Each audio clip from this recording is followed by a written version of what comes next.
তাহলে আমরা ছড়াটা আবার বলি। আমাদের ছড়ার নাম কি? তাঁতির বাড়ি ব্যাঙের বাসা। তাঁতির বাড়ি ব্যাঙের বাসা, কোলা ব্যাঙের ছা, খায় দায় গান গায় তাই রে নাই রে না। আমরা আবার বলি সবাই। আমাদের ছড়ার নাম কি? তাঁতির বাড়ি ব্যাঙের বাসা।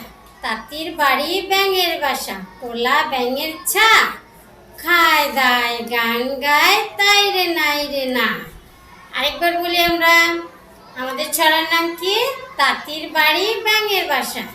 তাঁতির বাড়ি ব্যাঙের বাসা, কোলা ব্যাঙের ছা, খায় দায় গান গায় তাই রে নাই রে না। তাহলে তোমরা সবাই এই ছড়াটা কি করবে? বাসায় বেশি বেশি করে মুখস্থ করবে।